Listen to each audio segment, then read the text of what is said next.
महोबा वाले बड़े लड़ैया, इनकी मार सही न जाए। भाइयों, मेरे लिए तो महोबा की भूमि ऐसे लगती है जैसे हमारी अपनी भूमि हो, क्योंकि बाबा गोरखनाथ ने एक लंबे समय तक यहीं के गोरखगिरी में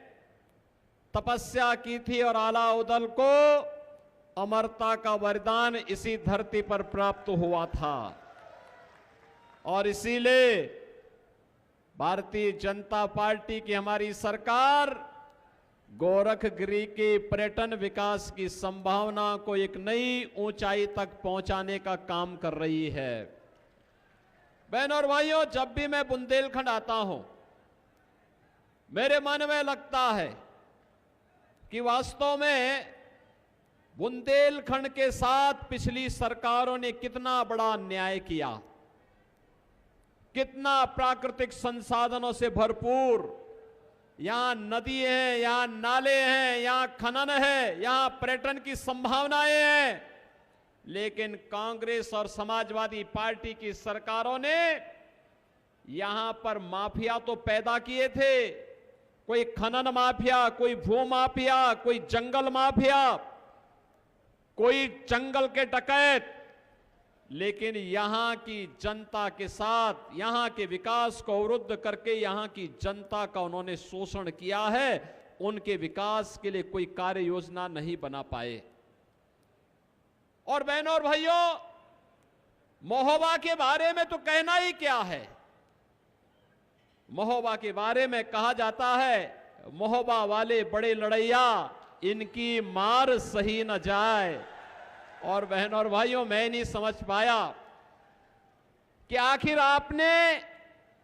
यहां पर पाप करने वाले, यहां के संसाधनों पर लूट मचाने वाले, यहां के नौजवानों के भविष्य के साथ खिलवाड़ करने वाले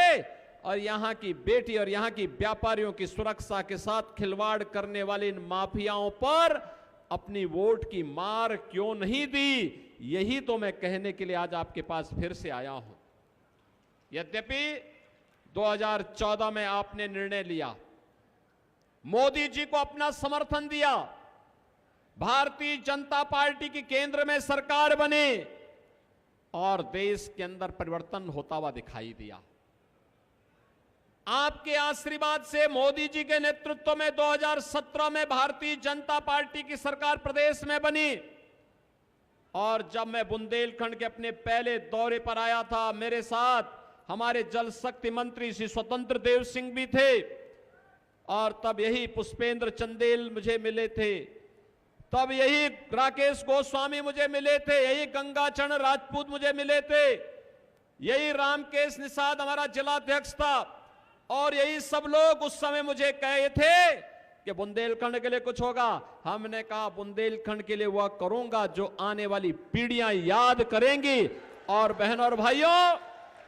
आज मुझे अच्छा लगता है जब मैं बुंदेलखंड के अंदर बुंदेलखंड एक्सप्रेस को देखते हुए चलते हुए देखता हूं, फर्राटे से गाड़ियां यहां पर फर्राटा मरती है, तो मुझे लगता है कि हमारा बुंदेलखंड भी अब विकास की ऊंचाइयों पर छूने से कोई रोक नहीं सकता है।